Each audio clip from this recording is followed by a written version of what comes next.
Nobody's here. We're always first. I tell you, some people are so professional. Oh, hi, darling. Hello, we're at 15 minutes till we're on the air. Oh, thank you. Hello, lovely audience. 15 minutes until we are on the air. See you soon.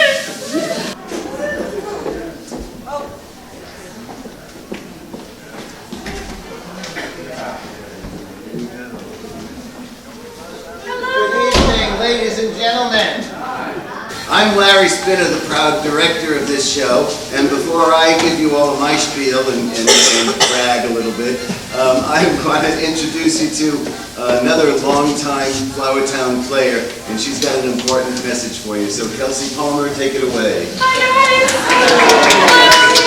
Oh, good audience. Hi, my name is Kelsey Palmer. If you've been coming to Flowertown for a while, then you've probably seen me running around backstage at some point over the years. Or if you come see our Christmas shows, you might recognize me from the lobby. Every year the theater is warm enough and welcoming enough to have us come in, and they let us celebrate intermission. And who is us? My family runs a nonprofit called Buggy's Blossoms, and what we do is we make hair bows, we make earrings, we make ornaments, and then we bring them here and we sell them during intermission. And 100% of the proceeds go to purchasing for the VA hospital and the Fisher House. So they give us a wish list and we go shopping. So, super cool, right? Without any further ado, let's wind the clock back to the year 1946 and enjoy this radio broadcast of It's a Wonderful Life. Thank you, folks.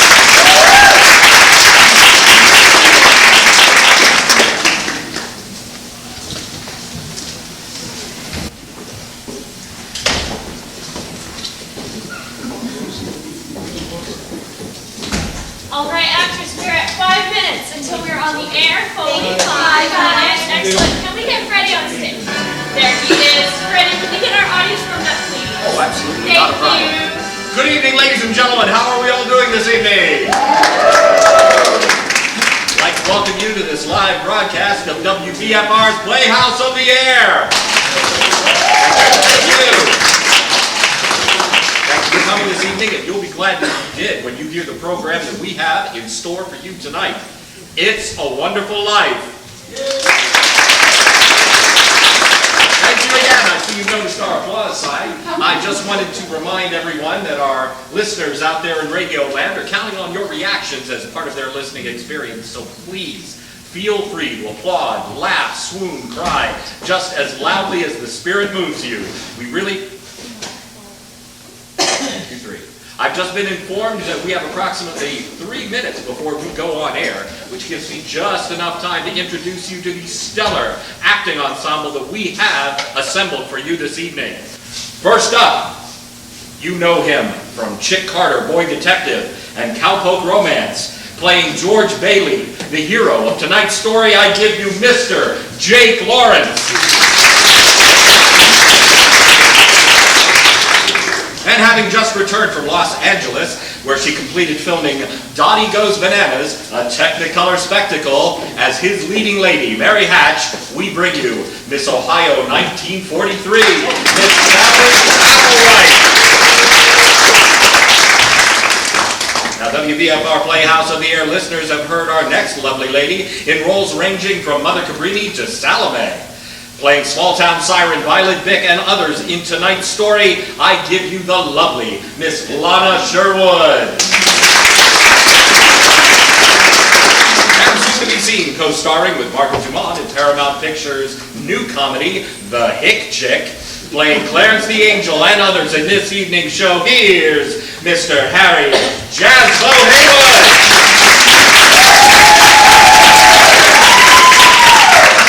Always working the crowd. Thank you, Harry.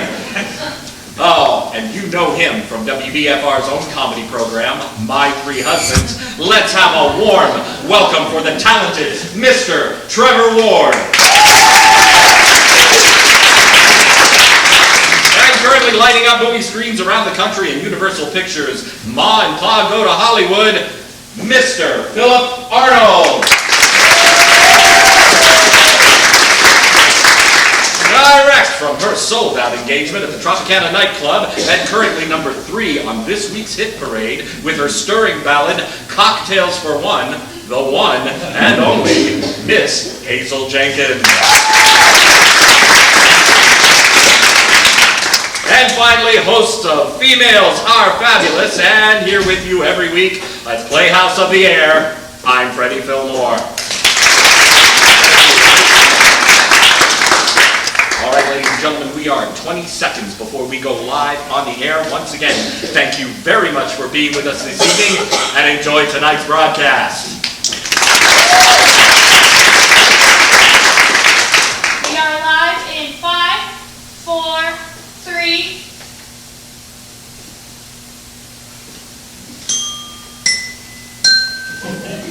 This is WBFR, Playhouse of the Air! Good evening, ladies and gentlemen, boys, girls, young and old and new. Greetings from WBFR Studio A in Manhattan, New York, right here in the US of A. I'm your host, Freddie Fillmore, and it's my pleasure to bring you your favorite stories this and every week on WBFR's Playhouse of the Air. Tonight, we bring you a real feel-good story, a heartwarmer perfect for this or any other Christmas Eve. It's A Wonderful Life. We begin our story in the little town of Bedford Falls, New York, US of A, where a number of people in the town are praying for their dear friend, a typical American dreamer named George Bailey. Dear God, please look over my husband, George is a good boy. You know that. My son has always gone out of his way to give others a hand. Now it's him who needs the help. Help my big brother, George. He's done so much for all of us, more than I can remember. I remember all those times he would stay late after work and not ask a cent. The world needs more like that. George Bailey never thinks about himself. I wouldn't have a roof over my head if it wasn't for him. I would have given up long ago. All I ever do is think about myself. I must have taken the last cent He had no sense of business, that George Bailey. Just like his father. None of the Baileys were ever businessmen. It's his own fault if he wasn't prepared for times like these. I can't help but think it was all my fault. Help him, Father. It is me who is putting him through all this. Something's the matter with Daddy. Should we pray for him, Mommy? Yes, Suzu. Pray. Pray very hard. Dear God, please watch over my daddy. The voices carry heavenward, and Joseph, the superintendent of angels, summons Clarence, an apprentice angel. You sent for me, sir? Why, yes, Clarence. A man down on Earth needs our help. Oh, splendid. Is he sick? No, worse. He's discouraged. At exactly 10:45 p.m. tonight, Earth time, that man will be thinking seriously of throwing away God's greatest gift. Oh, dear. His life. Oh, that means I only have 1 hour to get dressed. Oh, what are they wearing down there now? You will spend that hour getting acquainted with George Bailey. Now, sir, should I accomplish my mission, perhaps might I win my wings? I've been waiting over 200 years, and, well, people are beginning to talk. What's that book you've got there? Oh, The Adventures of Tom Sawyer, sir. I was reading it when you sent for me. Oh, fine book. Uh-huh. Excellent. Well, you do a good job with George Bailey, and we'll see about getting you your wings. Oh, thank you. Now, if you're going to help George, you'll want to know a little something about it. Look, see that town? Why, yes. A group of young boys is sledding down the snow-covered hill onto the ice. Oh, this is amazing.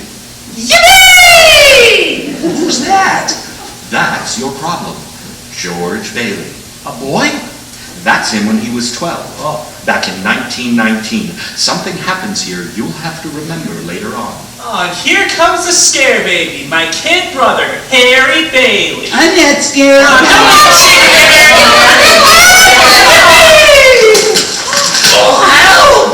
Help!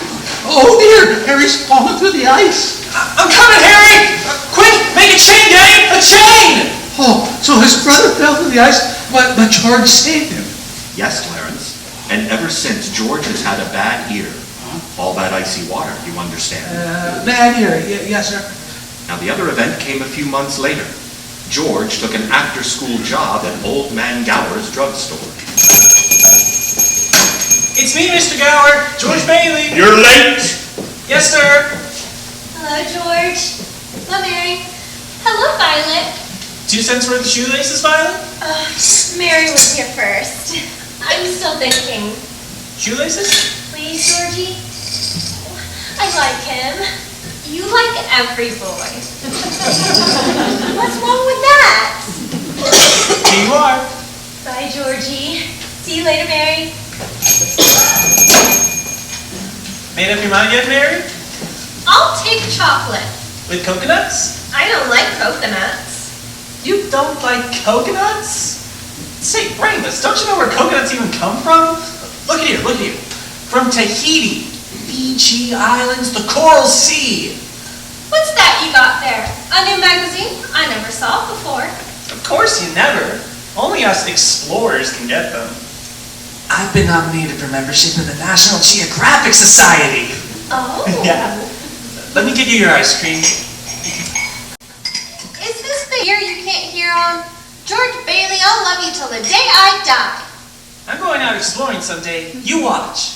And I'm gonna have a couple of harems and maybe 3 or 4 wives. Wait and see. George! Yes, sir? You're not paid to be a canary. Yes, sir. Goodbye, George. Goodbye, Mary.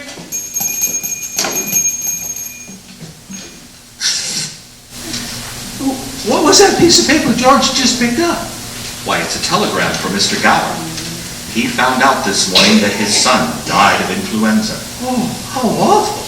Yes, and he spent this afternoon drowning his grief in whiskey. Mr. Gower, do you want something? Anything? No. Is there anything I can do back here? No. Oh, I'll get them, sir. What's this bottle, Mr. Gower? Oh, never mind that. Just take those capsules over to Mrs. Blaine's. Yes, sir.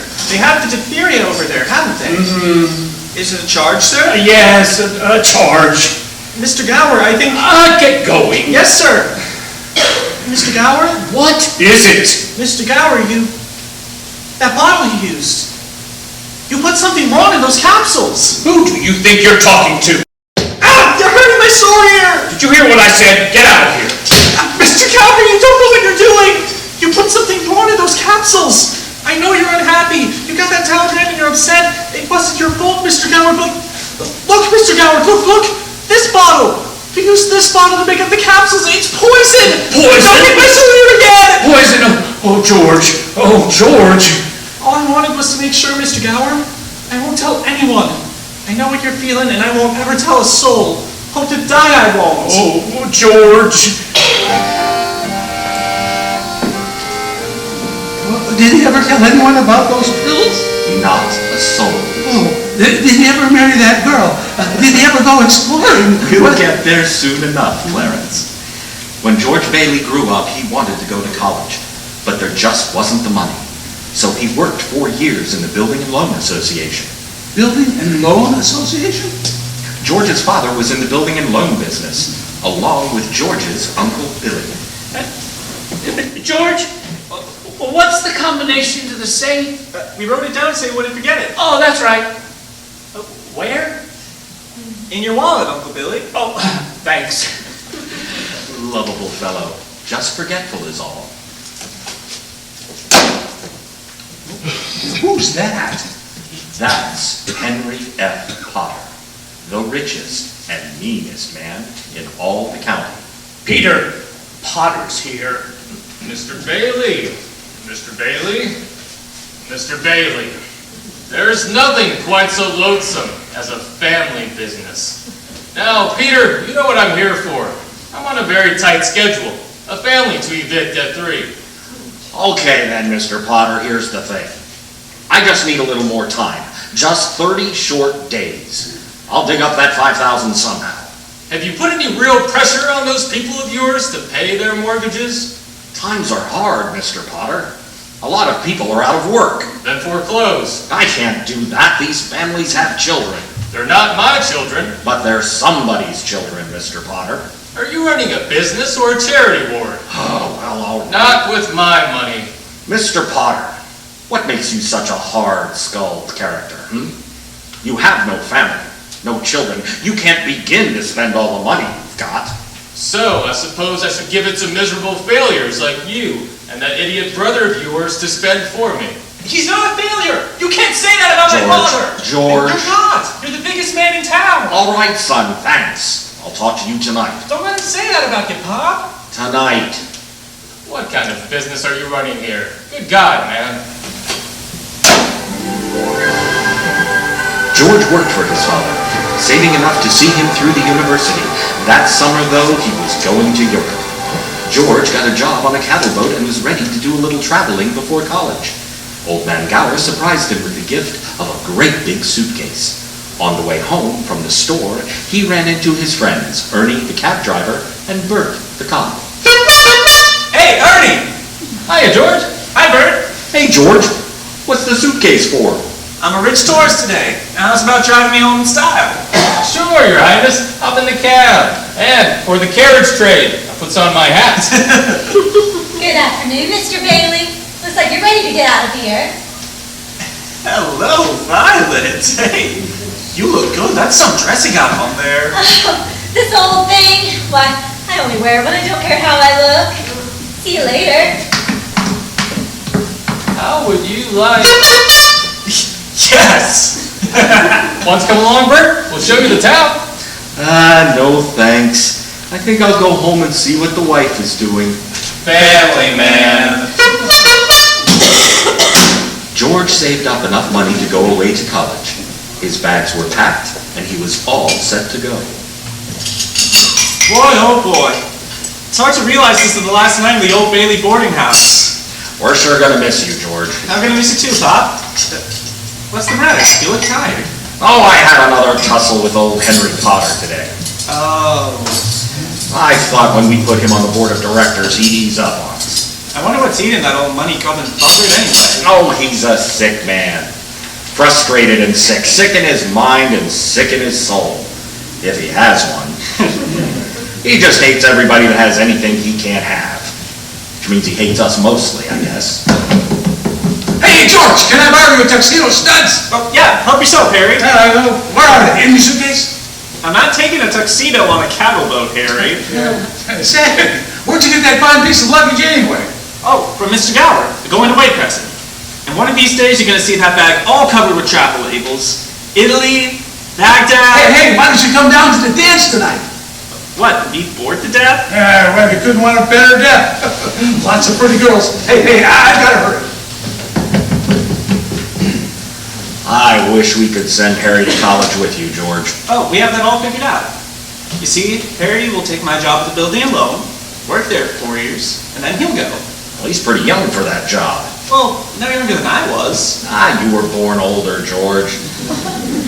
I suppose you've decided what you're going to do when you get out of college? Oh, well, you know what I've always talked about. Building things. Designing new buildings, planning modern cities.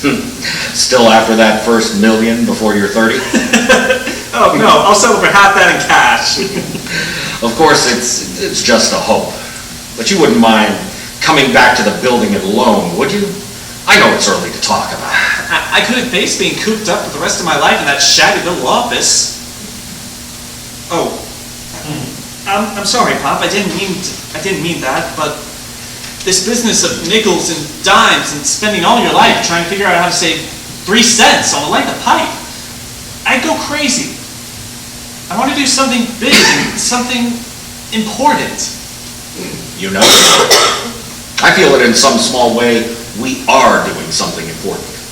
Satisfying a fundamental urge. It's not too much for a man to want his own roof and walls and fireplace. And we're helping him get those things in our shabby little office. I know, Dad. I just wish I felt... But I've been saving pennies like a miser so I can...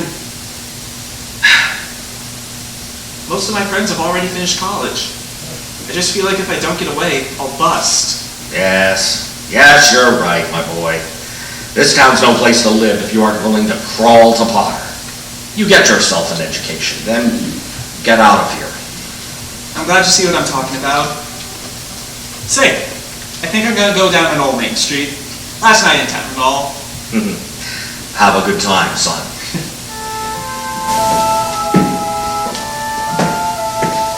Who's that? Why, that's Violet Bick. The little girl from the candy counter? That's right. Hello, Georgie Porgy. Hello, Vi. What gives? Oh, nothing. Well, where are you going? Oh, I'll probably wind up at the library. Georgie, don't you ever just get tired of reading about things? Yes. What are you doing tonight? Not a thing. Are you game, Vi? What do you say we make a night of it? Oh, Georgie, I love it. What do we do? Let's go out in the fields and take off our shoes and walk in the grass. Then we can go to Stewart Lake. It's beautiful up there, and we can swim. And then we can climb Mount Bedford and smell the pines and watch the sunrise against the peaks. And we can stay up there all night and everybody in town will be talking and there will be a terrific scandal. Oh, George Bailey! Are you crazy? Just walk in the grass in my bare feet. Wait, it's 10 miles up to Mount Bedford. You think just because she... Okay, just forget about the whole thing. Forget about what, George? Oh, nothing, Sam. You remember Mary, don't you? Hi, George. Hi, Mary. Say, you wouldn't mind walking Mary home now, would you, George? Oh, of course not. Is that okay with you, Mary? Fine by me. Great, thanks. So George walked Mary home. Is that important, Joseph?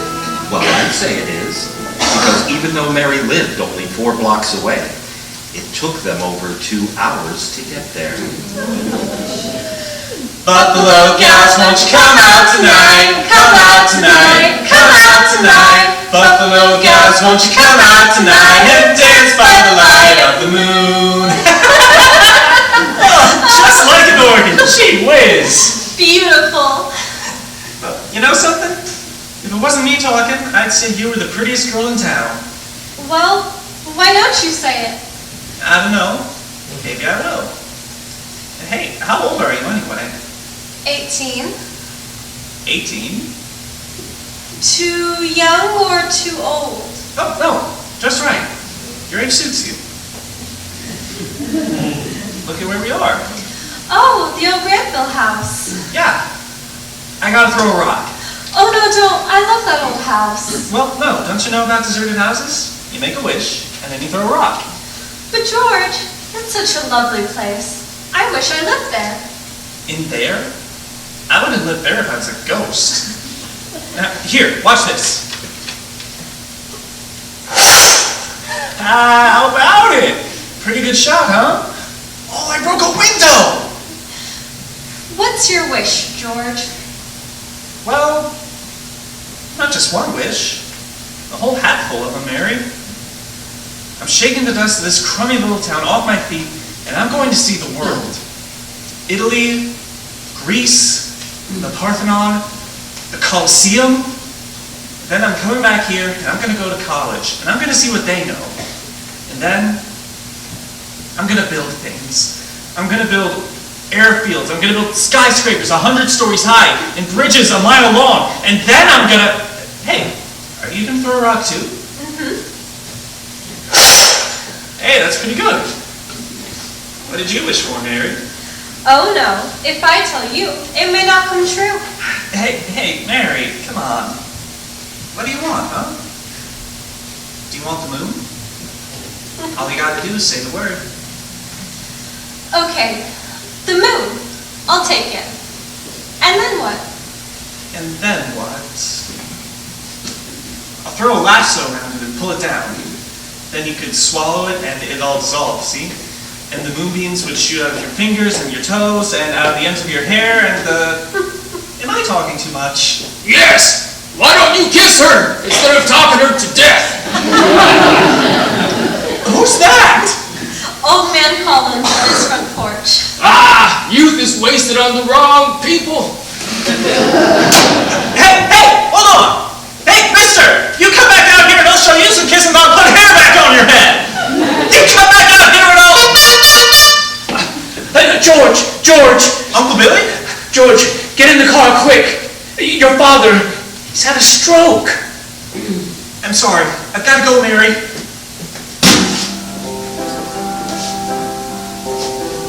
George's father died that night, Clarence. So, of course, George couldn't go to Europe. But that fall, just as he was ready to leave for college, the directors of the building and loan held a meeting. They were going to appoint a successor. I want the board to know that George gave up his trip to Europe to help straighten things out here the past few months, and that was greatly appreciated. I think that's all we'll need for you, George. Now, good luck here at school. I know you're anxious to make the train. Yes, I have a taxi waiting downstairs. Mr. Chairman, I'd like to get to my real purpose. I claim this institution is not necessary to this town. Therefore, Mr. Chairman, I make a motion to dissolve the building and loan and turn its assets and liabilities over to the receiver. It's too soon after Peter Bailey's death to discuss chloroforming the building and loan. Why, it was his faith and devotion that are responsible for this organization. I'll go further than that. I'll say that to the public, Peter Bailey was the building and loan. Oh, that's fine coming from you, Potter, considering you're the one who probably drove him to his grave. Peter Bailey was not a businessman. That's what killed him. Oh, I don't mean any disrespect to him, God rest his soul. He was a man of high ideals, so-called, but ideals without common sense can ruin this town. What does that get us? A discontented, lazy rabble instead of a thrifty working class. And all because a few starry-eyed dreamers like Peter Bailey stir them up and fill their heads with a lot of impossible hooey. Now, I say... Just a minute.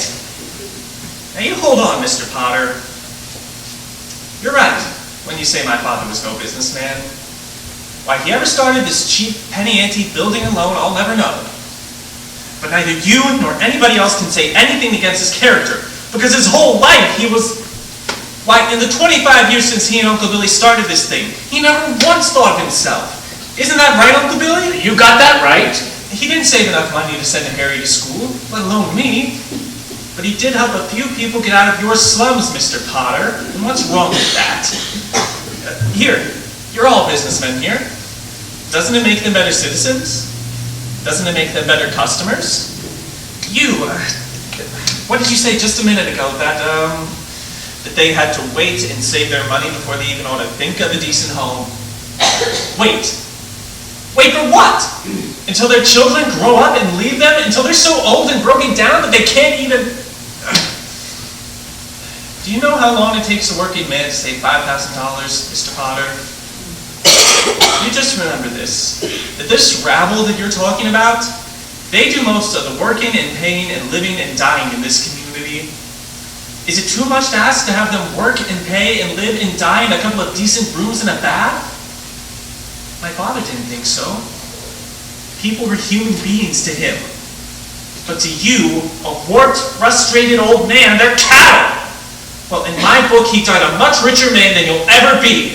I'm not interested in your book. I'm talking about the building and loan. I know very well what you're talking about. You're talking about something that you can't get your fingers on, and it's galling you. That's what you're talking about. I've said too much. You're the board here. You do what you want with this thing. Just one more thing, though. This town needs this measly, one-horse institution, if only so people can have somewhere to go without crawling to Potter. Come on, Uncle Billy. Sentimental hogwash. I want my motion. They're just coming out of the board meeting. I'll have to call you back. What happened, George? All we heard was a lot of yelling. Oh boy, Matilda, you should have hurt George. Yeah, they're voting us down in there. George, get out of here. You missed your boat trip. Do you want to miss college too? Don't worry about the board. They're putting us out of business, so what? I can always get another job. I'm only 55. You're 58. George, they voted Potter down. We're still in business. We're still in business. We We are still in business. But there's one condition, George. They've appointed you to take your father's place. Appointed me? But I'm going to college. Uncle Billy here, he's your man. Oh, you can keep him on, that's all right. Now let's get this thing straight. I'm leaving. I'm leaving right now. I'm going to school. This is my last chance. George, you've got to take it. They'll vote with pot or otherwise. So George Bailey didn't go to college? That's right, Clarence. He gave his college money to his brother Harry, and Harry went instead. But what happened to that good-looking girl? You know, Mary? Oh, George saw her every now and then. Not very often, though, because Mary went away to school, too. Anyway, George waited 4 years more for Harry to come back and take over the building and loan. Then he could still see the world.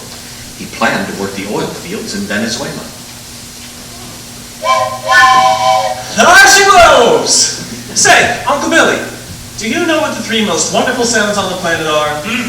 Breakfast is served, lunch is served, dinner is served. No, Uncle Billy, no. Ankle chains, plane motors, and train whistles. Oh, here's the professor now. Well, if it isn't George Geographic Explorer Bailey. Uncle Billy, you haven't changed a bit. Nobody ever changes around here, you know that. Oh, am I glad to see you. Say, where's Mother? She's at home cooking the fatted calf. Come on, let's go. Wait. This is Ruth Dakin. Ruth Dakin Bailey, if you don't mind. Huh? Well, I wired you I had a surprise. Here she is. Meet the wife. Well, what do you know? A wife? Well, how do you do? What am I doing? Congratulations! Harry, why didn't you tell somebody? And what's a pretty girl like you doing marrying this two-headed brother of mine? Well, I'll tell you. It's purely mercenary. My father offered him a job. Oh, he gets you and a job, eh? Harry's cup runneth over. Hey, come on, Ruth. Let's start ahead and leave the bags to the fellas, huh? All right. George, about that job, now, Ruth spoke out of turn. I never said I'd take it. You've been holding the bag here for 4 years, and well, I won't let you down. It's all right, Harry. It's all right. And that night, the homecoming for Harry became his wedding party. Uncle Billy familiarized himself with the spirits. Oh boy. I feel so good. I can spit in Potter's eye. I think I will. What do you say, huh? Maybe I should just go home. You just point it in the right direction. Right down there. That way, huh? Okay, old building and loan pal. I'll see you later, huh? I'm all right. George? Yeah, I'm out here on the porch, Mother. Just thought I would get some fresh air. Well, how do you like your new sister-in-law? Oh, she's swell. Looks like she'll keep Harry on his toes. Yeah, keep him out of Bedford Falls at least. George, do you know that Mary Hatch is back from school? Yeah. Nice girl, Mary. Uh-huh. Oh, stop grumbling. Give me one good reason you shouldn't call on Mary. Well, Sam Wainwright. Sam's crazy about her. Well, she's not crazy about him. Well, how do you know that? Did she discuss it with you? Besides, Sam is away in New York and you're right here in Bedford Falls. And all's fair in love and war? I don't know about war. All right, Mother. I think I'll go out and find the girl and do a little passionate necking. George! Goodbye, Mrs. Bailey. By the way, did you want me to give you anything from the library? The library? George! George, you go and see Mary now, you hear?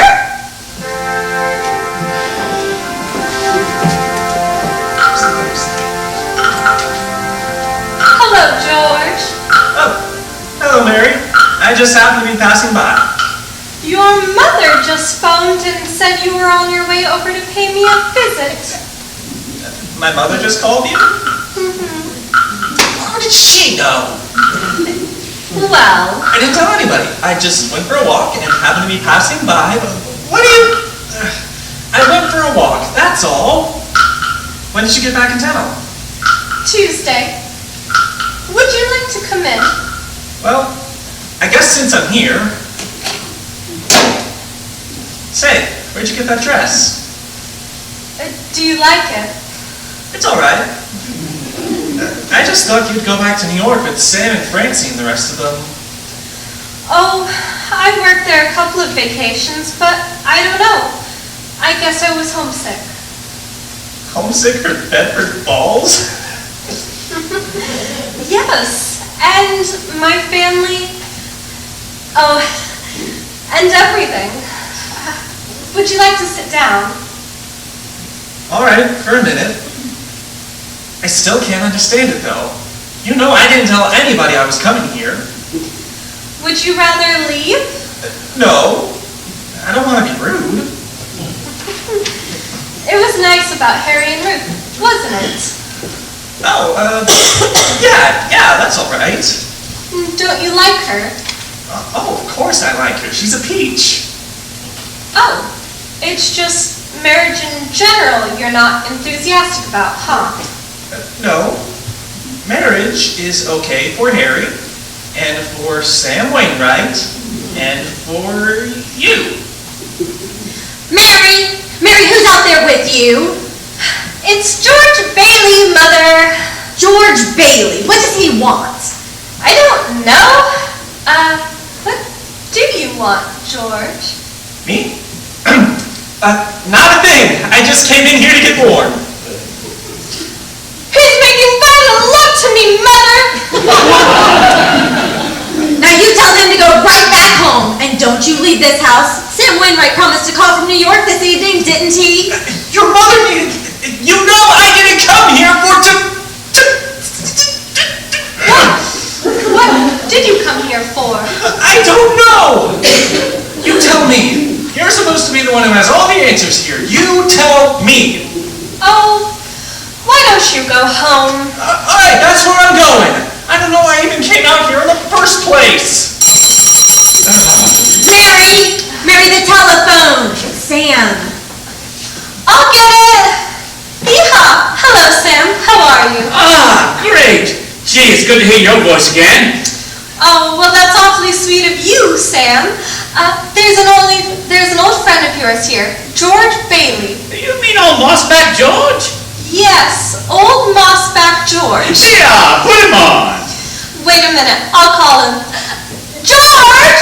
Oh, he doesn't want to talk to George, you idiot. He does so. He asked for him. George, Sam wants to speak to you. Hello, Sam. Hey, fine pal you are. What are you trying to do, huh? Steal my girl? What do you mean? Nobody's trying to steal your girl. Oh, no, wait a minute. I want to talk to the both of you. Tell Mary to get on the extension. Okay. Mother's on the extension. I am not. We can both hear you. George, put your head a little bit closer. A little bit closer. Okay. That's better. We're listening, Sam. Okay, I have a big deal coming up that's going to make us all rich. George, you remember that night at Martini's bar when you told me about making plastics out of soybeans? Huh? Oh, yeah, soybeans, right. Yeah, well, my father's checked into it, George, see? And now he's going to build a factory outside Rochester. How do you like that? Rochester? Why Rochester? Well, why not? Can you think of any place better? I don't know, why not right here in Bedford Falls? Do you remember that old tool and machinery works? You tell your father he can get that for a song, and all the labor he wants too. Half the town was thrown out of work when they closed down. That's so.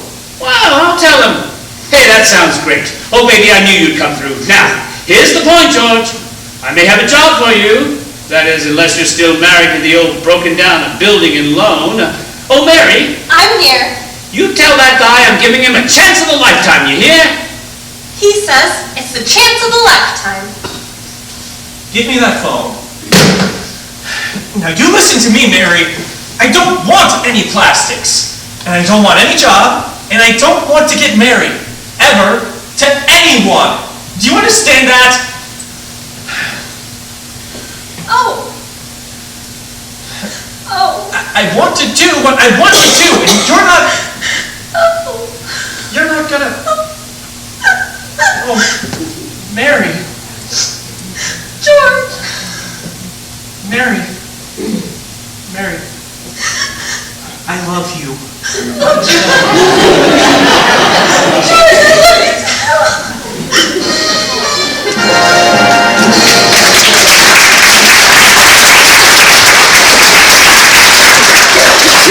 The WBFR Playhouse of the Air's presentation of It's a Wonderful Life in just a few moments. But first, gentlemen, does your hair resemble a dried out bird's nest full of nail flakes? Tweet, tweet, tweet, tweet, tweet! Do you plaster your hair down like a cheap gigolo smelling to high heaven? Ew, what a stink! When girls get a gander at the tip top of your noggin, do they go? Ew! Well, here's a friendly hint that may just help you out in the romance department. Starting tomorrow, why not try Bremel Hair Tonic? Yes, sirree, you'll be heading for success with Bremel Groomed Hair. A success with the gals and on the job. Bremel always keeps hair looking mighty attractive. Always in place. A real sex appealer. Bremel Hair Tonic does lots more than keep your hair handsome looking. Bremel the Swank Hair Tonic makes your filthy bird's nest clean. A little dab will do ya. All the pretty gals will scream. Not only will dames love it, your barber will shout out with glee. Bremel the Swank Hair Tonic, your dandruff will be history. Buy some Bremel today. Your hair will thank you. And now, ladies and gentlemen, out in Radio Land, please enjoy this selection of holiday classics. We will return with our program shortly. And we're off. Thank you very much, ladies and gentlemen of the audience, for being with us here tonight. I'd like to remind you that Miss Kelsey Palmer is waiting for you in the lobby. We have refreshments, and please be back in your seats in 15 minutes. We will see you all back soon. Thank you.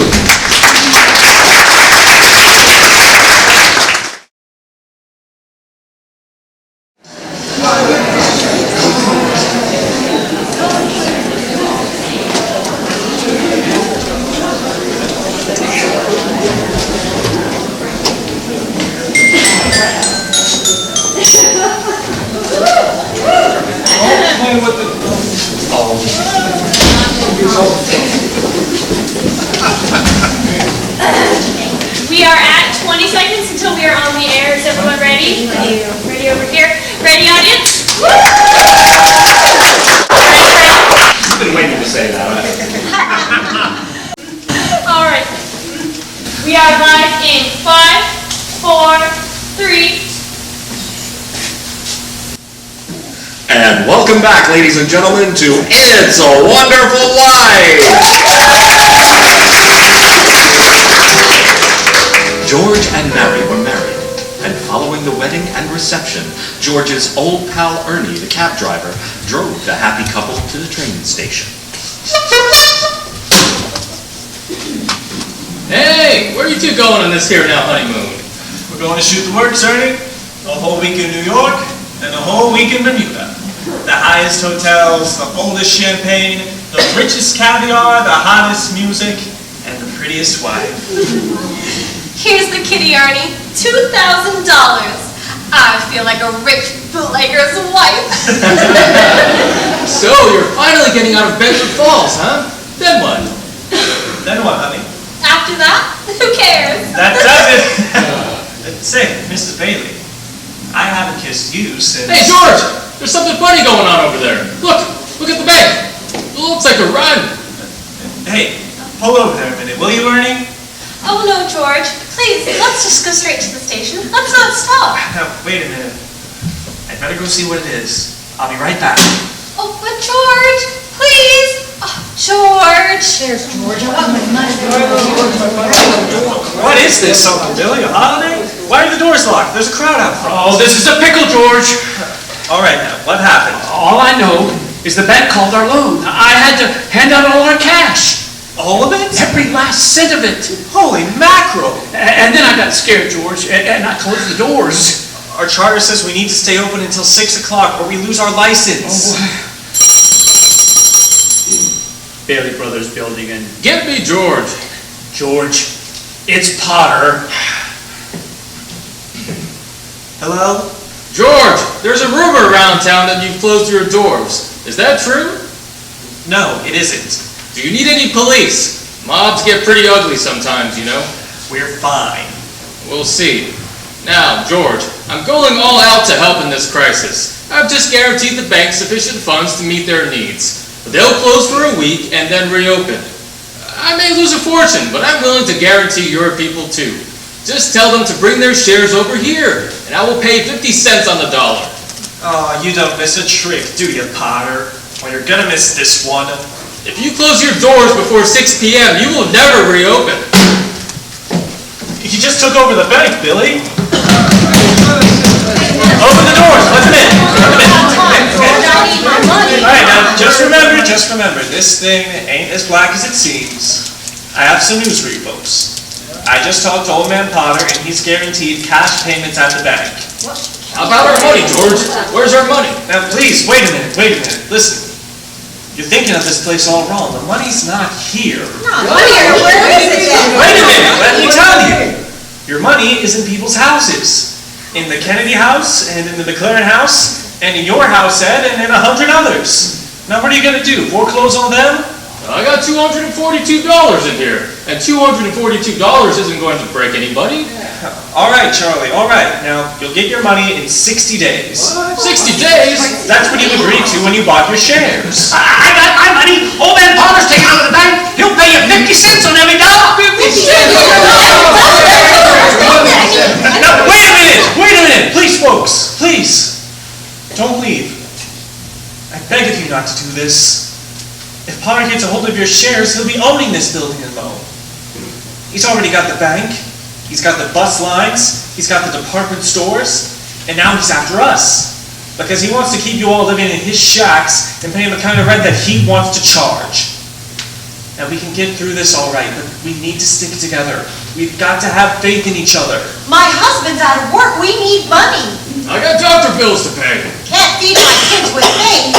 How much do you need? We've still got some money. We've got $2,000 from the wedding. Hey, Mary, I've got $2,000 right here. This will tide us over until the bank reopens. All right, Charlie, how much did you say you needed? $242.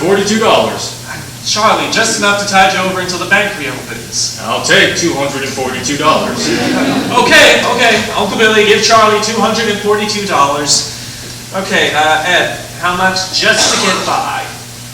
$20, I suppose. Now we're talking. Okay, Mrs. Thompson, how about you? But it's your own money, George. Never mind that. How much do you need, Mrs. Thompson? Could I have $17.50? Oh, bless your heart. Of course he can have it. All right, Uncle Billy, give her $17.50. Pay it back when you can now. Ed, pay it back when you can. Okay, who's next?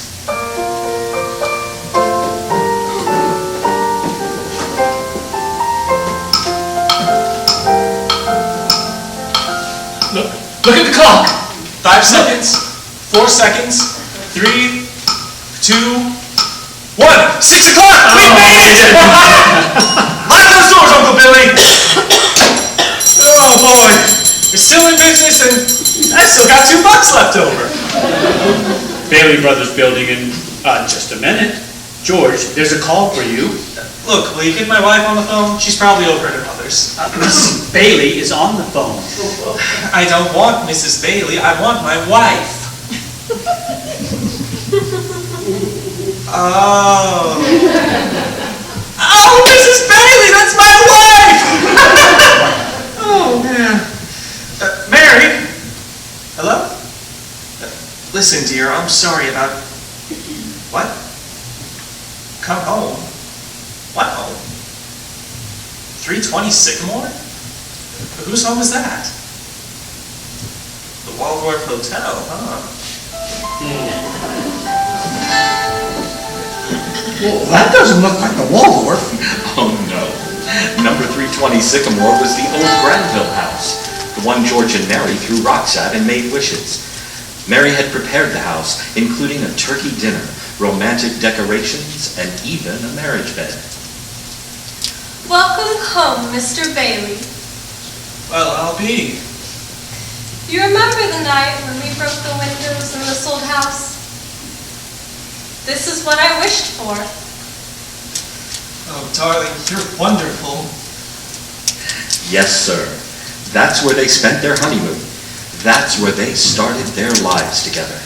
Mary had made that leaky old house a home, while George toiled away the building it alone, providing houses for people like Giuseppe Martini. Hey, Martini, you renting a new house? Rent! Ha! You hear that, Mr. Bailey? I own this house. Me, Giuseppe Martini. I own my own house. No more we live like pigs in Pottersfield. We have something for you and your family, Mr. Martini. George and I bring a gift for all the new owners. For the Martinis? Maria, come quick! Our first housewarming gifts! Bring the kids! Bread, so this house may never know hunger. Salt, so life may always have flavor. And wine, that joy and prosperity may reign forever. Enter the Martini Castle. Bailey houses were popping up all over the place, mostly owned by people that used to live in Potter's Field. And Potter had had just about enough of that. So after a couple of years, old man Potter decided to call our George into his office. Sit down, George. Sit down. Have a cigar? Thank you, sir. It's quite a cigar, Mr. Potter. Do you like it? I'll send you a box. Well, I suppose I'll find out sooner or later, but what exactly did you want to see me about? George, now that's just what I like so much about you. George, I'm an old man, and most people hate me. But I don't like them either, so that makes it all even. You know just as well as I do that I run practically everything in this town but the Bailey Building and Loan. You know also that for a number of years I've been trying to get control of it, or kill it, but I haven't been able to do it. You have been stopping me. In fact, you have beaten me, George, and that takes some doing. Take during the Depression, for instance. You and I were the only ones that kept our heads. You saved the building alone, and I saved all the rest. Yes, well, most people say you stole all the rest. The envious ones say that, George. The suckers. Now, let's look at your side. Young man, 27, 28, married, making, say, 40 a week? 45. 45. 45. Now, if you were some ordinary yokel, I would say you were doing fine. But George Bailey is intelligent, ambitious. He hates the building and loan almost as much as I do.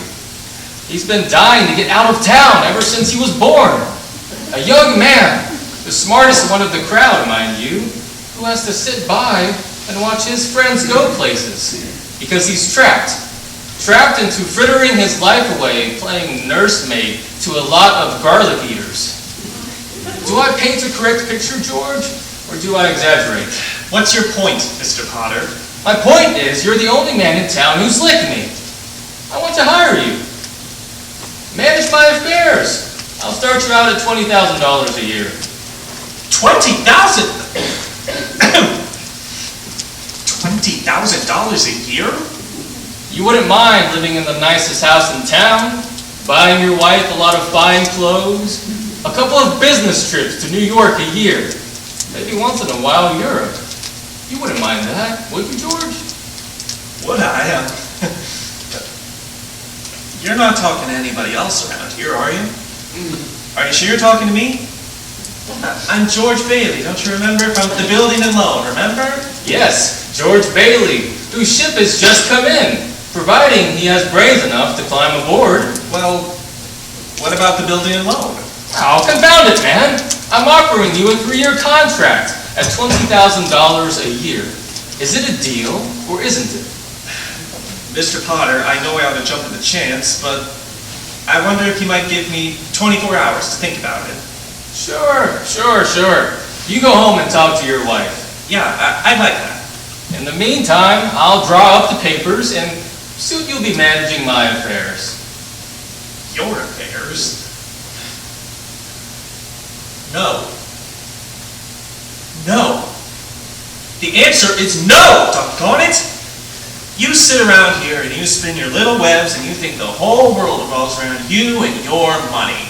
Well, it doesn't, Mr. Potter. In the whole vast configuration of things, I'd say you are nothing but a scurvy little spider.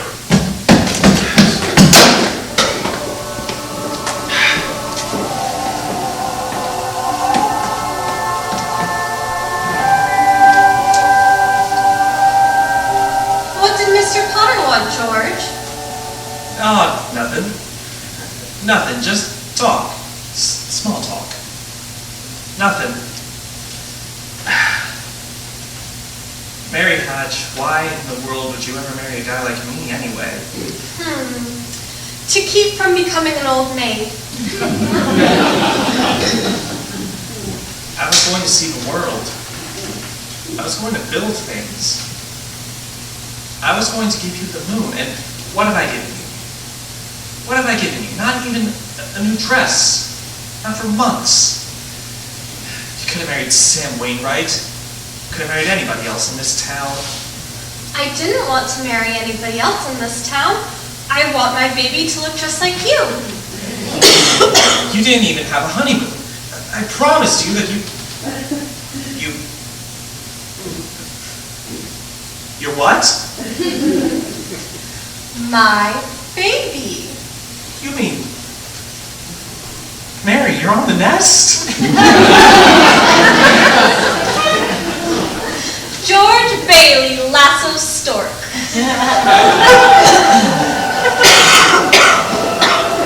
Well, Mary had her baby, a boy. Oh, you don't say. Then she had a girl. Well, what do you know? Night after night, George would come home late from the office. Things weren't good with the building and loan. Potter was really bearing down hard. Then came the war. Mary had had another baby by then, but still had time to run the USO. Gower and Uncle Billy sold war bonds. Violet entertained the troops. Bert the cop was wounded in North Africa and got the Silver Star. Ernie, the taxi driver, parachuted into France. Harry Bailey topped them all.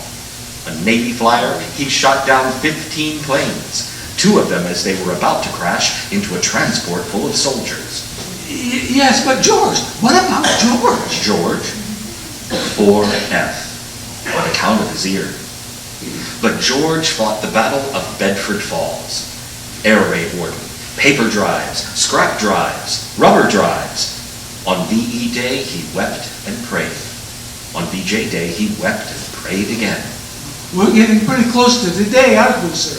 That's right, Clarence. You now know almost everything you have to know about George Bailey, except what happened that finds him down there at this moment, wanting to die. Well, sir? Well? Well, today is the day before Christmas, and Billy is at the bank to make a deposit when he ran into Old Man Potter. Well. Mr. Henry F. Potter. Come to the bank to deposit some more loot, huh? Sure, you old fool. How do you like the news in the paper, Mr. Potter? Harry Bailey wins Congressional Medal of Honor. Just can't keep those Bailey boys down now, can you? Let me see that newspaper. There you go. Oh, sorry, I can't chat you, old thief. Gotta make a deposit. Good morning to you, Mr. Bailey. Good morning, Horace. Here you are. Deposit slip, bank book. Very Merry Christmas to you. I am to you too, Mr. Bailey. Hey, say, you've forgotten something, haven't you? What's that? Well, you want to make a deposit? Oh, well, certainly. Well, it's customary to bring the money with you. It's gone. Where did I put it? Where did I put that money? A terrible thing, Clarence. terrible. Uncle Billy couldn't find the money because the envelope with the $8,000 was folded up in that newspaper he gave to Old Man Potter. At the same time as Billy started to look for the deposit, Violet came to visit George at the building and loan. Oh, hello, Violet. Suppose you're getting things ready back at the house for the party tonight. You know you're invited. What's wrong? You see right through me, don't you? How much do you need?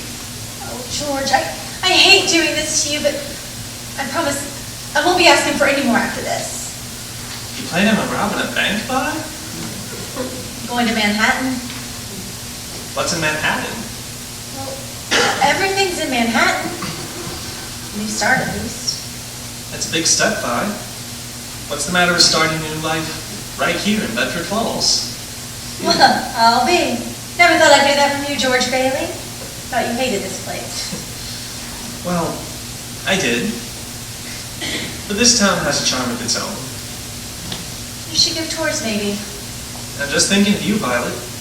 Manhattan's a big place to take on your own. Well, I've made a decision.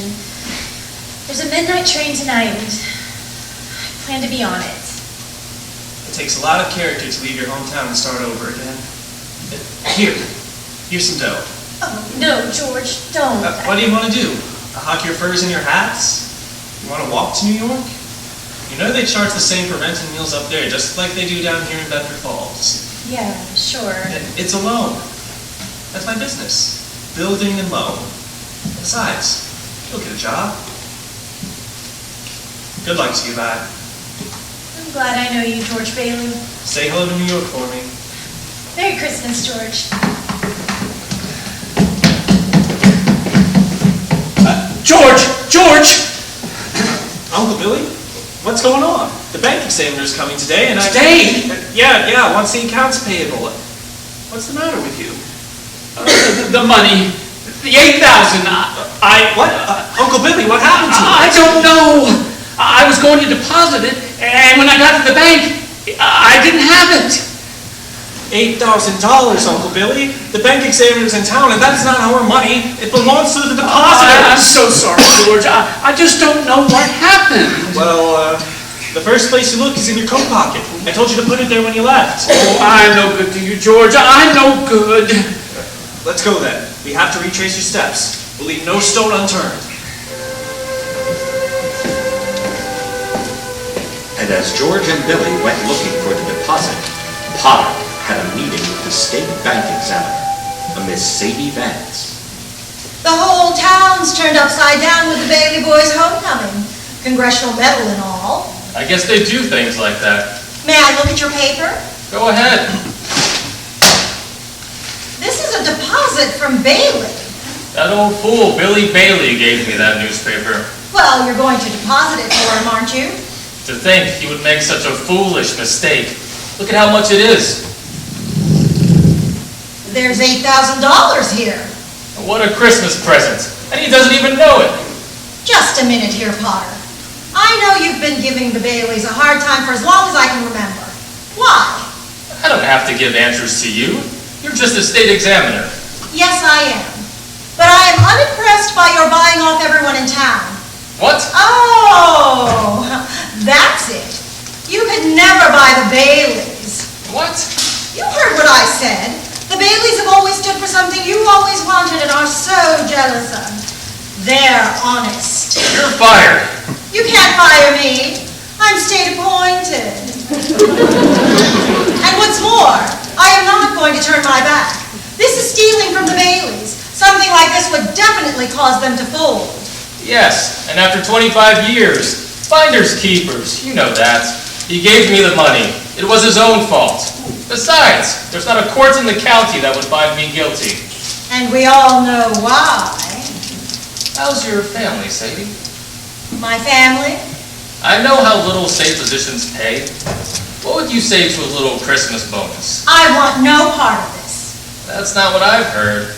What are you insinuating, Potter? I will not be turned down.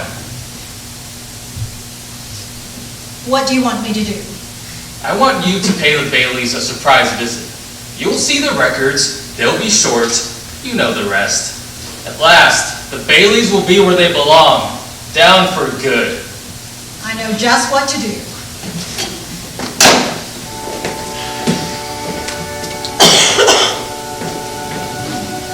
And did you put the envelope in your coat pocket? Yeah, maybe. Maybe. Uncle Billy, we've got to find that money. I'm no good to you, George. Do you have any secret hiding places here in the house? I've gone over the whole house. Even the rooms that I've kept locked ever since I lost your Aunt Laura. Listen to me. Think! I can't think anymore, George. It hurts. Where's that money, you silly, stupid old fool? Do you realize what this means? It means bankruptcy and scandal and prison. One of us is going to prison. Well, it's not going to be me.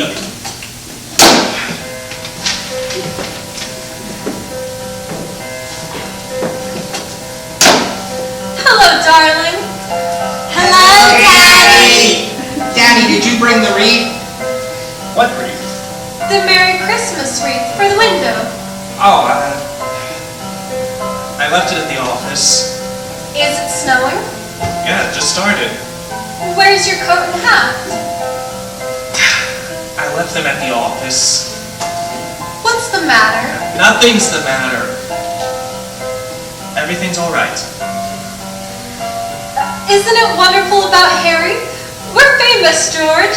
I bet I had 50 calls today about the parade and the banquet, and your mother, she's so excited. Must she keep playing that? We have to practice for the party tonight, Daddy. Mommy says we can stay up till midnight and sing Christmas carols. Can you sing, Daddy?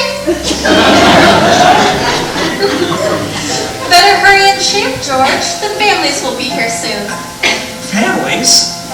I don't want the families over here. Excuse me. Excuse me. Have a hectic day?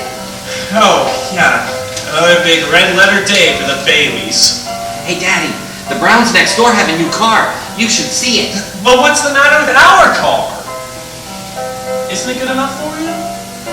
Yes, Daddy. Excuse me. Excuse me. Excuse you for what? I burped. All right, darling. You're excused. Now go upstairs and see what little Susie wants. What's the matter with Zuzu? Oh, she caught a cold. Caught it coming home from school. They gave her a flower for a prize, and she didn't want to crush it, so she didn't button up her coat. Well, what is it, a sore throat? The doctor says it's nothing serious. What's the doctor here? I called him right away. Is she running a temperature? Just a teensy one. God, it's this old house. I don't know why we all don't have pneumonia. This drafty old barn. Might as well be living inside a refrigerator. Why did we have to live here in the first place and stay around this measly, crummy old town? George, what's wrong? What's wrong? Everything's wrong. You call this a happy family? Why did we have to have all these kids?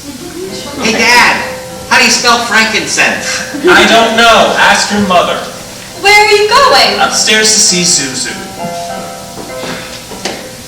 Hi, Daddy. Well, what happened to you? I want a flower. Hey, where do you think you're going? I want to give my flower a drink. Here. Give Daddy the flower. I'll give you a drink. Oh, look, Daddy, some of the petals came off. Paste it. Yeah, all right. I'll paste this together and... there it is. Good as new. Give the flower a drink. Now, will you do something for me? What? Will you try and get some sleep? I'm not sleepy. I want to look at my flower. I know! But if you just go to sleep, you can dream about it, and then it'll be a whole garden. You real? Uh-huh.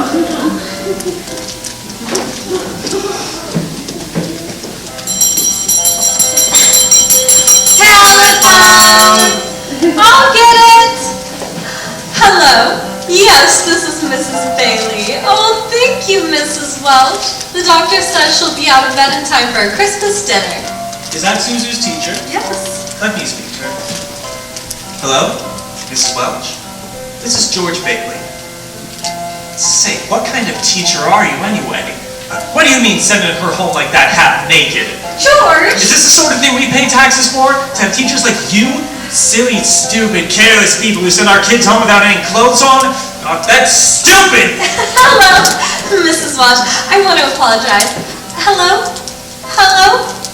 She hung up. I'll hang her up. Who do you think you are? Wait a minute. Hello? Who is this? Mr. Welch. Okay, that's fine, Mr. Welch. Gives me a chance to tell you what I really think of your wife. George! Will you get out and let me handle this?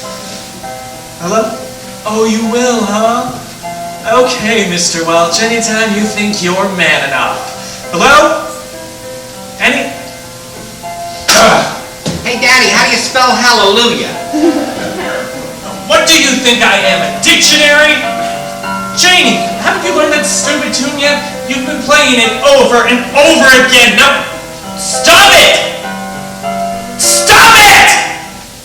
George, what do you think you're doing?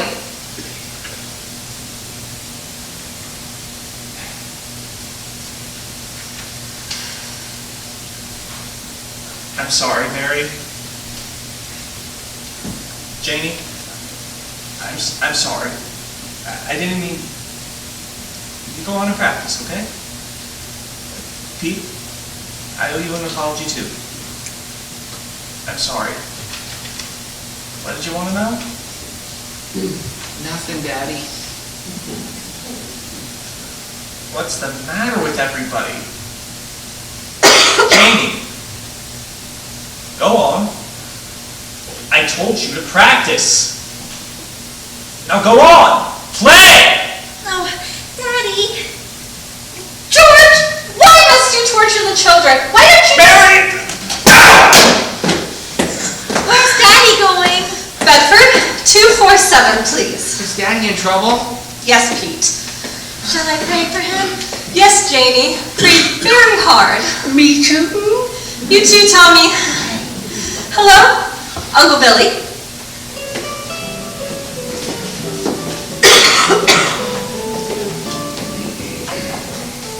So, that's it, George.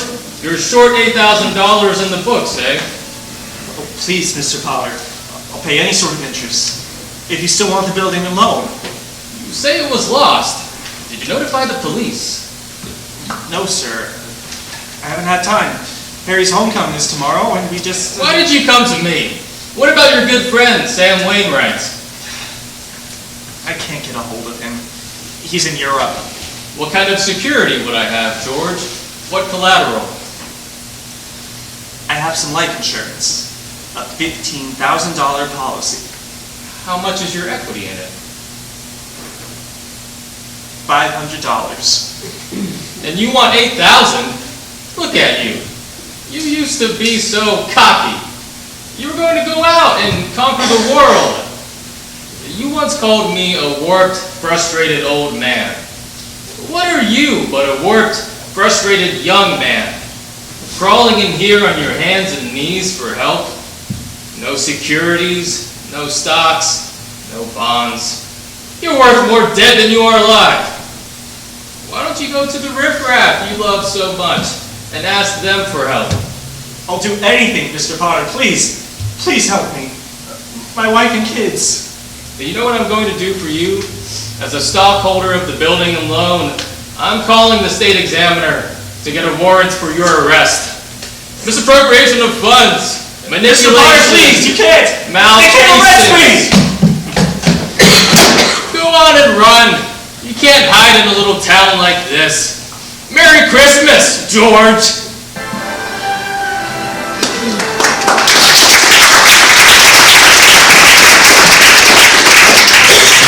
And now, more from our sponsors.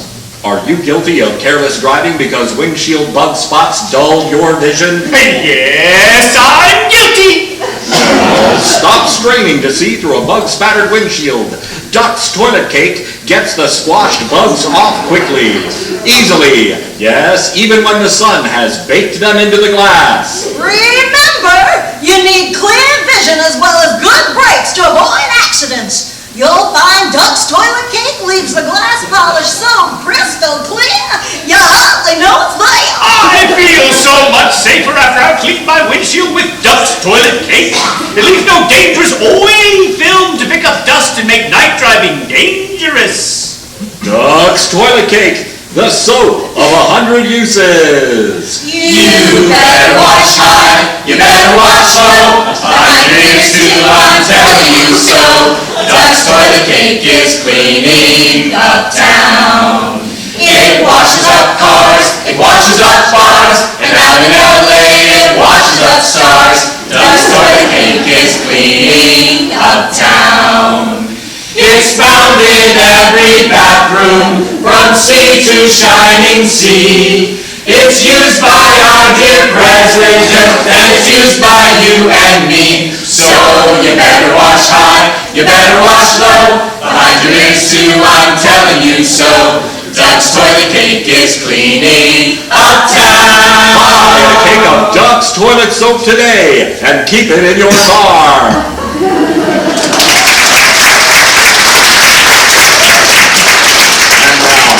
The dramatic conclusion of It's a Wonderful Life.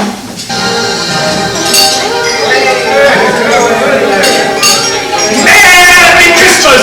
Glad you all come! Hey, how long will this begin? Oh, we got to everything! Where's George, sir? After running out of Potter's office, George ended up at Martini's bar. He's had a couple of drinks, Clarence. He's just sitting there. What's he saying? And who is it? What? God,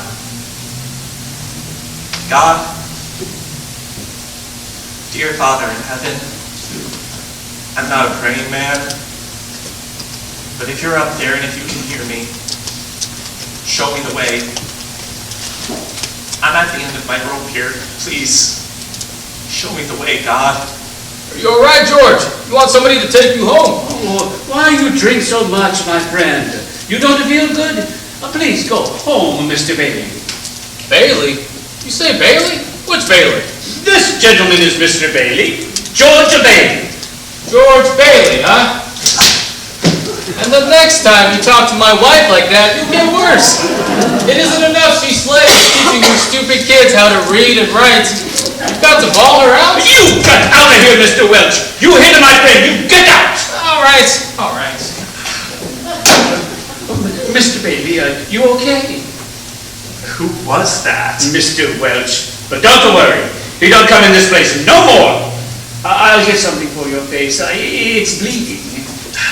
I'm all right. Oh, please don't go away, Mr. Bailey. Please don't. Leave me alone. Just leave me alone.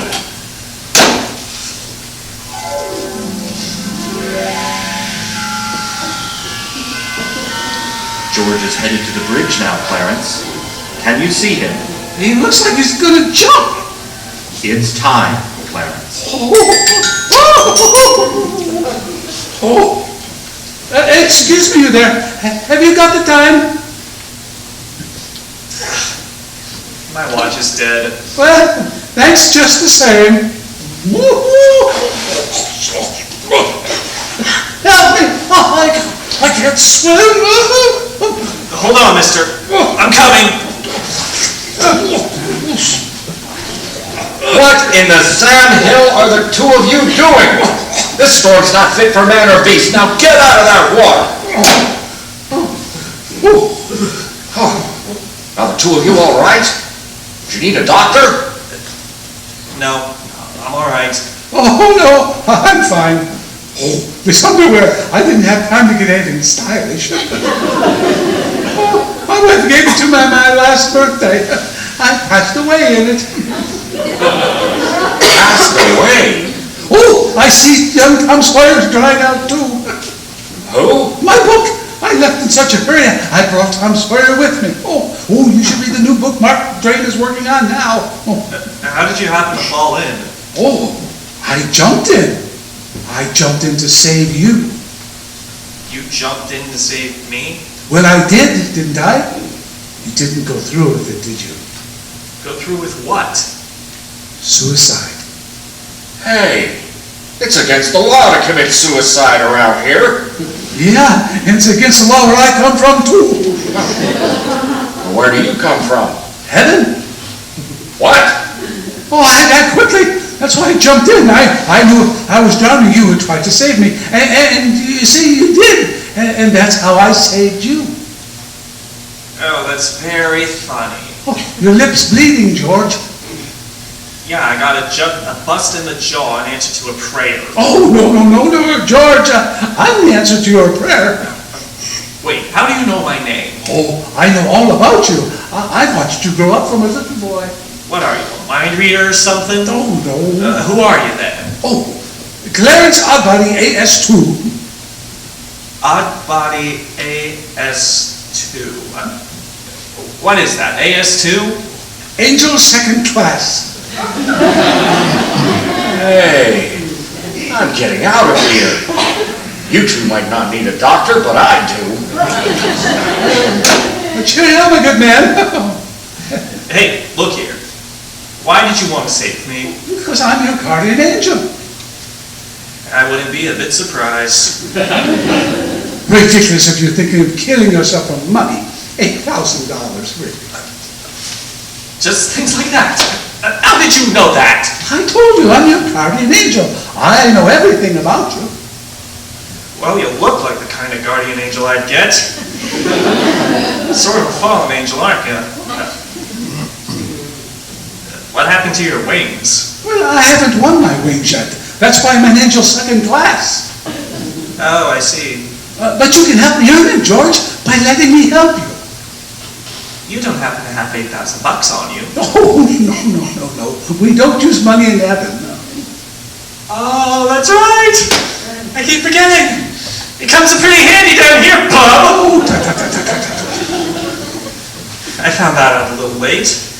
I'm worth more dead than I am alive. Oh, no, look, you mustn't say things like that.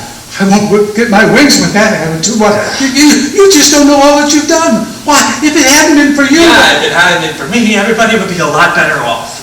My wife, and my kids, and my friends. Oh, this isn't going to be easy, is it? They'd all be better off if I hadn't been born. What did you say? I said I wish I'd never been born. George, that's wonderful. Wonderful? Yes, the idea you just gave me. You've got your wish. You've never been born. Never been born? Exactly. No worries, no $8,000 to get, nothing. You simply, don't exist. Hey, wait a minute. This ear of mine. Say something else in that ear. Oh, you don't have a bad ear anymore. Don't you see? You're not the George Bailey you think you are. You're nobody. Oh, that's the doggonedest thing. Your lips stopped bleeding too, George. What do you know about that?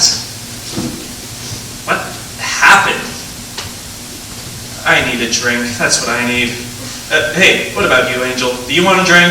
Well, I don't know. Come on, we'll go as soon as our clothes are dry. Oh, our clothes are dry. Hey, so they are. That's funny. That stove's hotter than I thought. Well, look, let's get dressed and we'll stroll over to Martini's and then... Oh, excuse me. I'll stroll. You'll fly. I haven't got my wings. You haven't got your wings. Yeah, that's right. Hey, look, buddy, a couple of drinks and we'll both fly.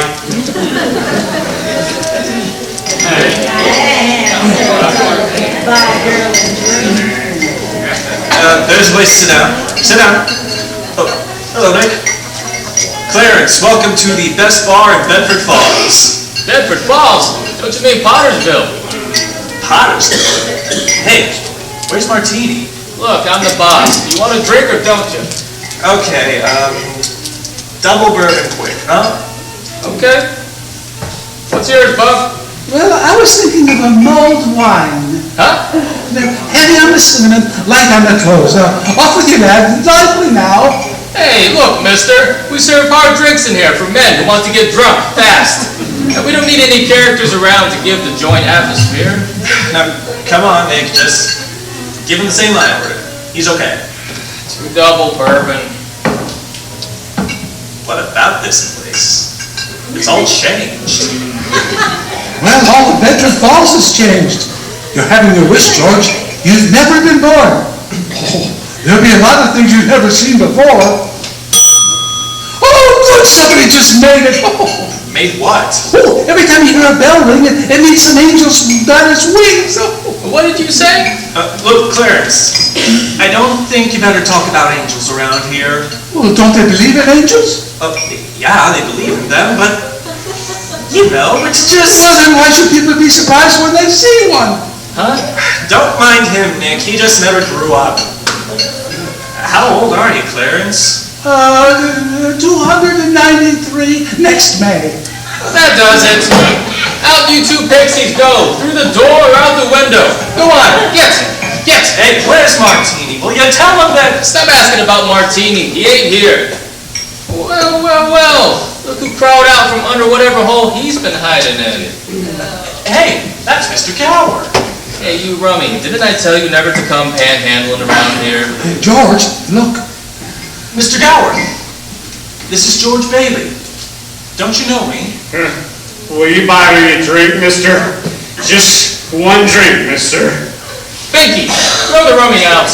You got it. Oh, no, please. Hey, Nick, isn't that Mr. Gower the druggist? That rumhead spent 20 years in jail for poisoning some kid. If you know him, you must be a jailbird yourself. Binky, here's 2 more. Get him out of here. You got it, boss. Oh, here, let me help you up. Oh, that snow is quite cold. What happened to Mr. Gower? Oh, Mr. Gower doesn't know you, George. You see, George, you weren't there to stop Gower from putting that poison in that What do you mean I wasn't there? What are you, a hypnotist? Why am I seeing all these strange things here? Don't you understand? It's because you were never born. Then if I wasn't born, who am I? Oh, you're nobody. You have no identity. No identity? My name is George Bailey. Oh, there is no George Bailey. You have no papers, no cards, no driver's license, and no 4F card. No insurance policy. Susan's petals. What? Susan's petals. My little girl, some petals fell off of her flower. I told her I'd fix it and I stuck them in my pocket, but they're gone too. Everything's gone. But you've been given a great gift, George. The chance to see what the world may be like if you've never been born. You're crazy. You're crazy as a bed bug and you're driving me crazy too. Now look, I'm going home to my wife and family. Do you understand that?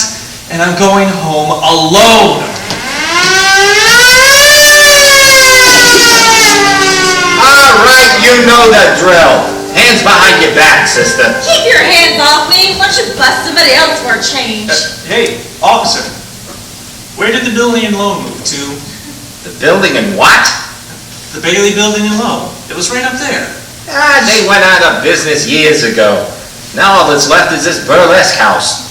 Oh, not so fast, talker. Hey, Violet! Hey, listen. That's Violet Bick. Oh, I know. Believe me, I know. I know that girl. Who doesn't? Now get out of our way.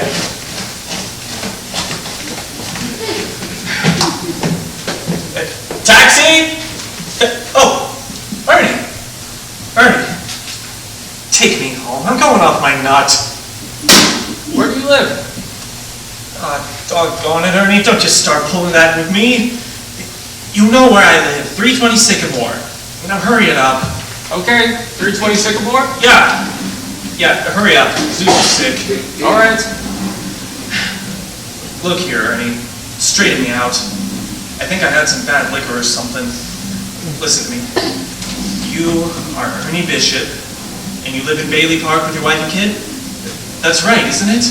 You seen my wife? Seen your wife? I've been to your house 100 times. Look, bud, what's the idea? I live in a shack in Potter's Field, and my wife ran away 3 years ago and took the kid, and I had never seen you before in my life. Okay, fine. Just step on it. Just get me home. Is this the place? Of course it's the place. Well, this house ain't been lived in for 20 years. Mary! Mary? I'm home.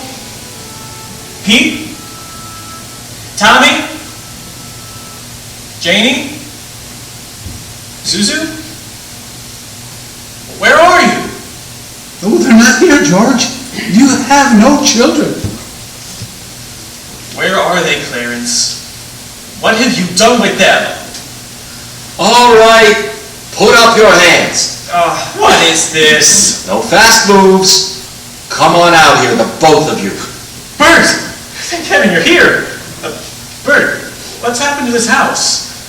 Where's Mary? Where are my kids? Watch it, Bert. Hey, come on, come on. I'm gonna take you down to the station. Bert, listen to me, listen to me. It's that fellow over there.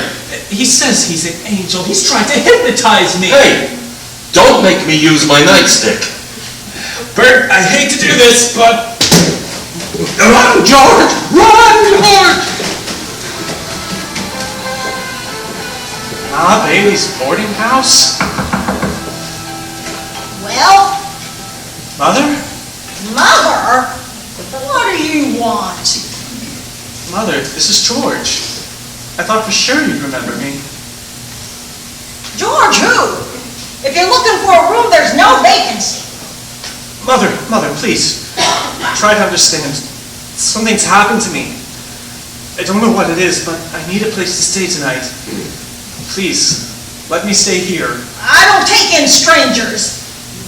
I'm not a stranger. I know everybody that you know. Your brother-in-law, Uncle Billy. You know him? Well, sure I do. When'd you see him last? Just today, over at his house. That's a lie. He's been in the insane asylum ever since he lost his vision. And if you ask me, that's where you belong. I'm here again, George. My mother. My own mother didn't even know me. Oh, strange, isn't it? One man's life touches so many others, and when he isn't around her, he leaves a pretty big hole, doesn't he? Look, you. I've heard of things like this happening before. You've got me under some kind of spell. Well, I'm gonna get out of it. I've got to. I know I talked to Billy this afternoon. How can he be in an insane asylum? I've got to snap out of this. Let me think. Bailey Park. Oh, there is no Bailey Park if you weren't here to build it. We'll see about that.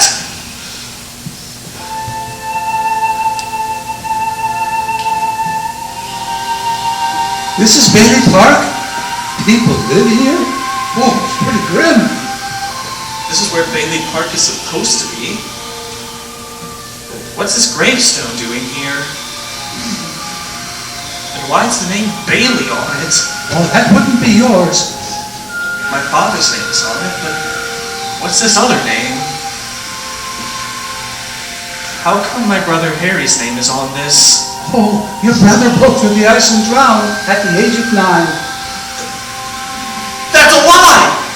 Harry Bailey went to war! He got the Congressional Medal of Honor! He saved the lives of every man on that transport! Every man in that transport died. Harry wasn't there to save them because, well, you weren't there to save Harry. George, you see, you really had a wonderful life. Don't you see what a mistake it would be to throw it all away? What do I do now? Clarence, what do I do? It's your life, George. What happened to Mary, Clarence? Mary? My wife, Mary. What happened to her if I was never born? I'm not supposed to tell you, George. I don't know how you know the things you know, but please, if you know where she is, just let me see her. That's all I need to make a decision. Very well, George, but you're not gonna like it. Where is she, Clarence? She's an old maid, George. Where is she? She's just about to close up the library. Oh, there must be some easier way to earn my wings.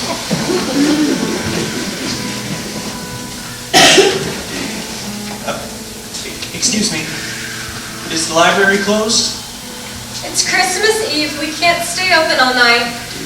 Can I ask you something? I really should be getting home. What is there to go home to? That is none of your business, sir. The library is closed. Maybe you should try back on the 26th. Mary, I'm sorry. How do you know my name? All I need is a couple of minutes. I told you the library is closed. Please, just 2 minutes. That's all I need. I'll do anything. You sound desperate. I'll help if I can. What is it? Isn't this town Bedford Falls? It used to be, but that was some time ago. I wasn't very old when Potter was elected and took the town along with its name for himself. So you do know a place called Bedford Falls then? I've seen pictures. It looked like a very nice place. Things have changed, but that's just the time. I have to go. Mary Hatch! You live on Reed Street in a white Victorian. Your bedroom is at the top of the stairs and you turn to the left. You have an older brother named Marty, and you live with your mother, Edwina. How do you know all of this? What are you, some crazy man? Stop it, I'm leaving. Don't you know me, Mary? Just let me touch you. Get your hands off me, I'll call a cop. The house you live for, don't you remember? I told you, I don't know you. Let go of me. Officer! Don't you know me? You must! Mary, it's George. Don't you know me? I told you, let me go! Mary, please. Don't do this to me, Mary. Please, help. Where are our kids? What? I need you, Mary. Help me, Mary. Get away from me! Help! Help! Police! Mary, it's George. Please, Mary, you're my wife. Clarence! Clarence! Clarence? Where are you? Help me, Clarence. Get me back. I don't care what happens to me anymore. Just get me back to my wife and kids. Help me, Clarence, please. Please. I want to live again. I want to live again, please. Please, God. Let me live again.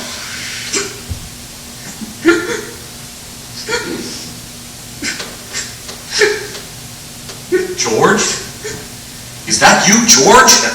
You get out of here first. I said get out of here. You come any closer, I'll hit you again. What in the sand hill are you yelling for, George? Come on. George? George?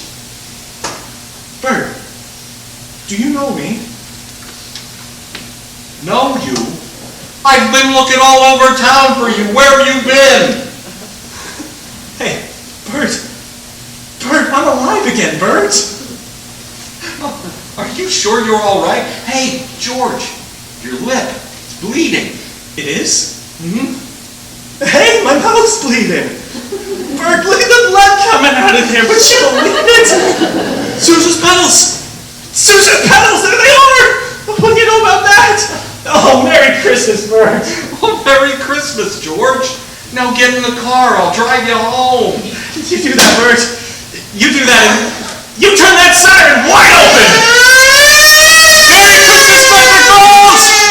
Merry Christmas, you wonderful old building and road. Merry Christmas, Mr. Potter.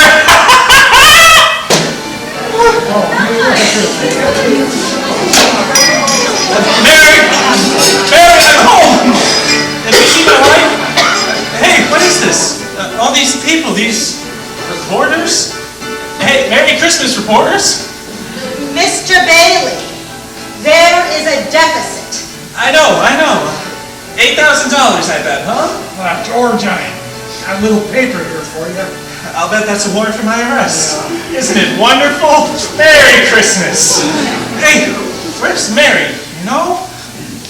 Look at this wonderful old drafty house. Isn't it wonderful? Where's Mary? Merry Christmas, Daddy! Merry Christmas! Kids! Hey, Trini, Tommy! I could eat you up. Where's your mother? Oh, she went looking for you with Uncle Billy. Daddy! Susu! Oh, my my little ginger snap. How do you feel? Bye, Daddy. Not a smidge of temperature. Not a smidge? Hallelujah! George! Darling! It's Mommy. Mommy's home. Mary! Oh, George! Oh, where have you been? Oh, George, George! Mary, let me touch you. You're real. Oh, George! Oh, George! You have no idea what's happened to me, Mary. You have no idea what's happened either. Oh, come on, quick, George. They're on their way. Who? Who's on their way? The police department? The FBI? The National Guard? I'm alive again, Mary.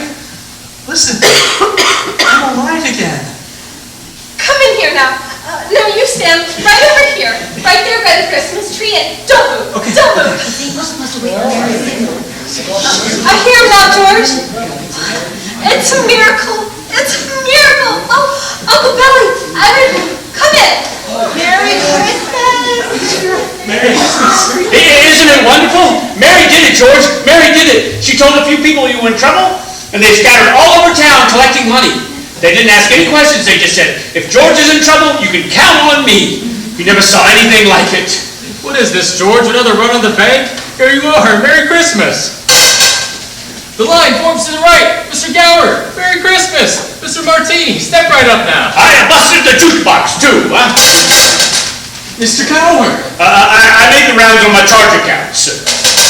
Violet Mink. I'm not going to go, George. I changed my mind. I wouldn't have a roof over my head if it wasn't for you, George. Here you go, $242. I've been saving this money for a divorce, if I ever get a husband. Merry Christmas, George! Merry Christmas, Mother. Merry Christmas, everyone! Merry Christmas! Just a minute. Quiet, everybody. Quiet. A telegram from London. Ooh, London! Mr. Gower cables you need cash. Stop. My office instructed to advance you up to $25,000. Stop. Hee-haw and Merry Christmas. Sam Wainwright. Carol angels sing, glory to the newborn King. Hello, George. How are you? Harry! Harry! Welcome home. Looks like I got here a little late. Mary, I got him up here as soon as I could. The fool flew all the way up here in a blizzard. Harry, how about your banquet in Washington? I left right in the middle of it. As soon as I got Mary's telegram. How about some wine? Oh, good idea. A toast to my big brother George, the richest man in town.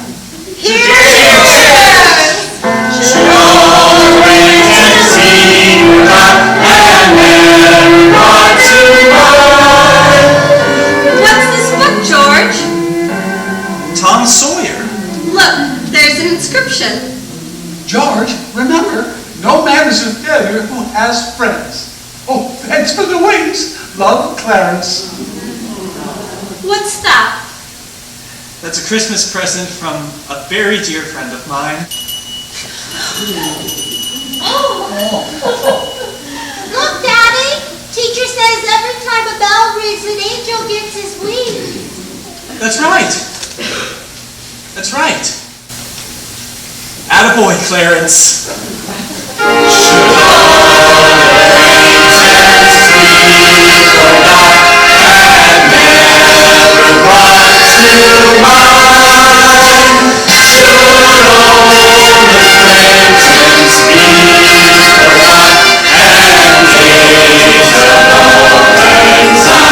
This has been WBFR Playhouse of the Air's presentation of It's a Wonderful Life.